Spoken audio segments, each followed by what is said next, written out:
Hey, Ellie here, and today let's talk about design critiques and design review.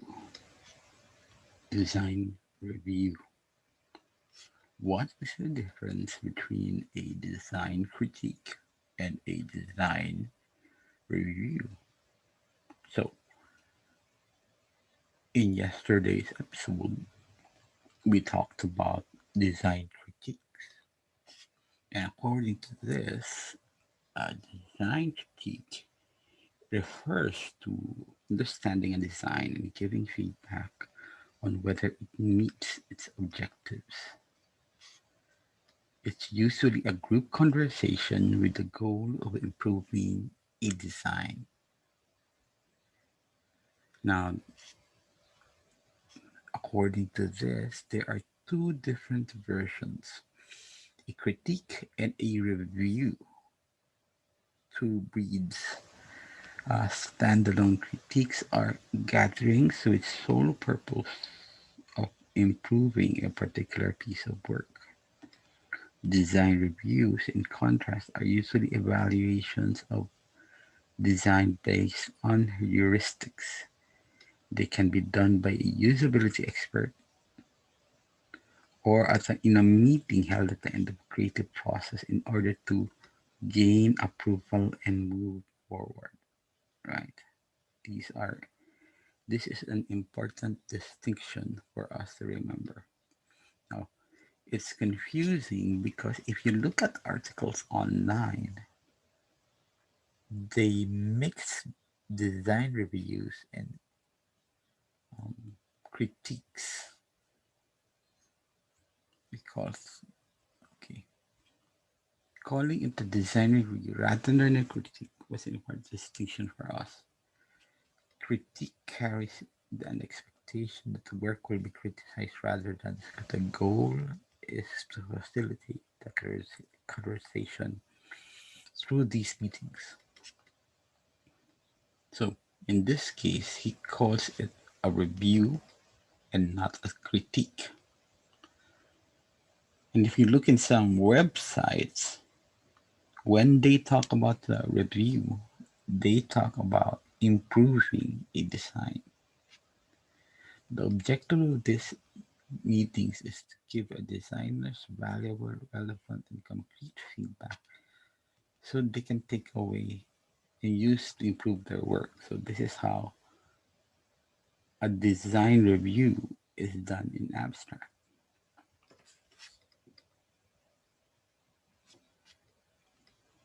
And then an expert review talks about here another article from Normal Nielsen that the design review is a broad term that encompasses several methods of inspection. The level of inspection varies on who is doing the review and the review's goals. Common types of design reviews include a user heuristic evaluation, a critique. So in this case, design review is under a design critique is under the broad term design review.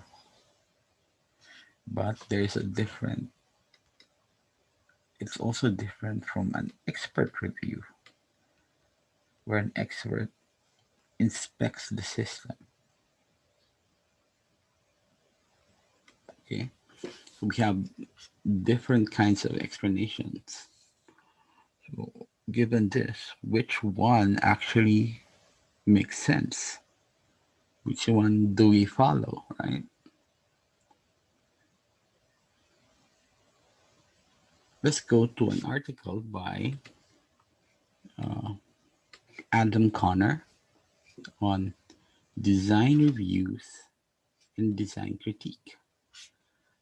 Adam Connor is the author of Discussing Design. And here he really, looking at the outline, he talks about the critique process, understanding critique, and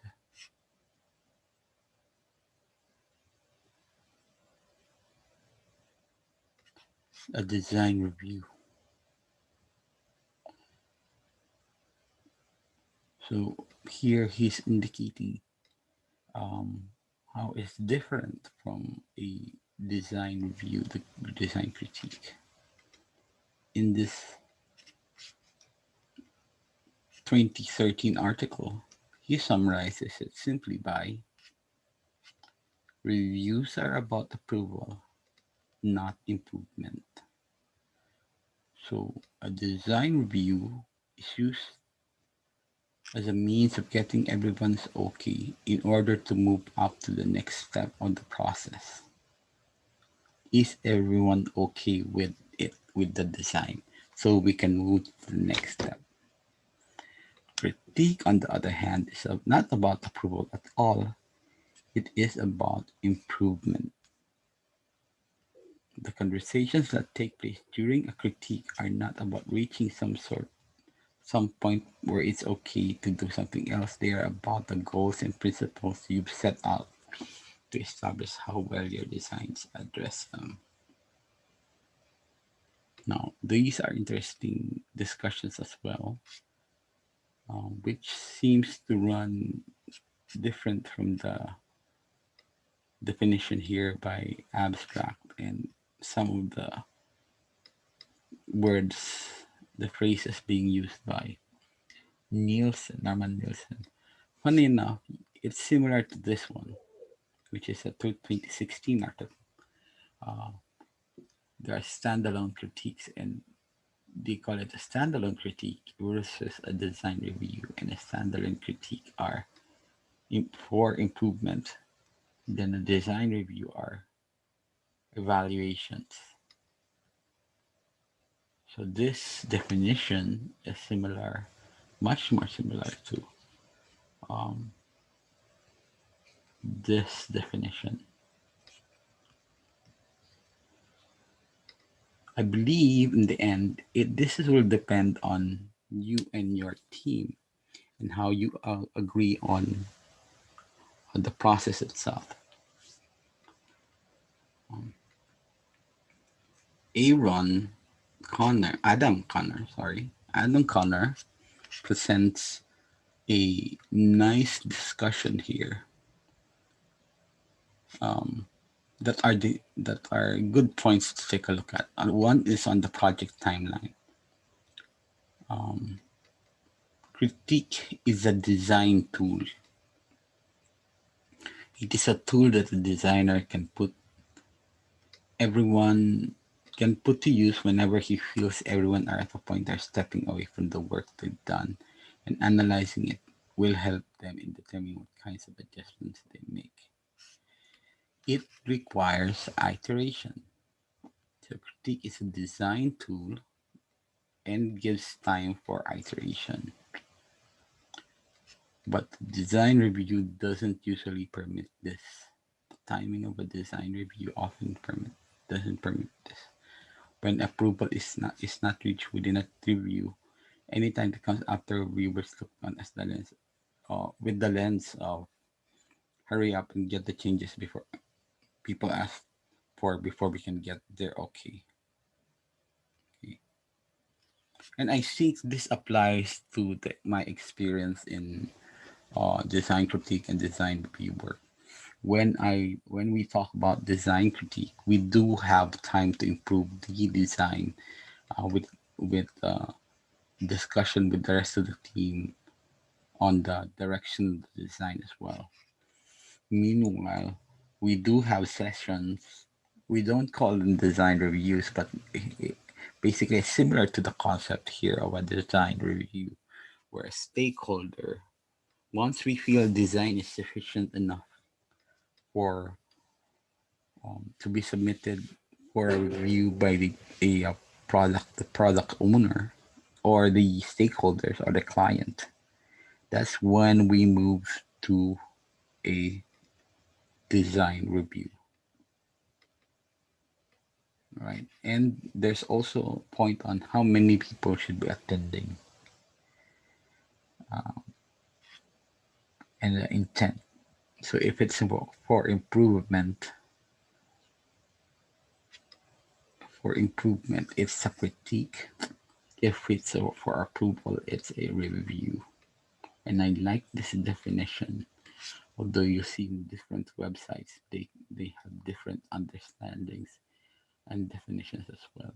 Norman Nielsen basically is equivalent of a standalone critique versus design review. And the design review can be a usability heuristic analysis, like a pure. So this would be based on this definition would be a review design review. This would be a design review, practical usability rating by experts, a cognitive walkthrough, or a heuristic evaluation would fall under a design review versus an evaluation, a certain criteria, a benchmark that you compare it if you do a design review versus a design critique where you look at improvements. Uh, Again, in the end, I believe it depends on you, on your team. The main point of this is that you need to improve. You need time to improve, and then you need time to for approval. When do you stop?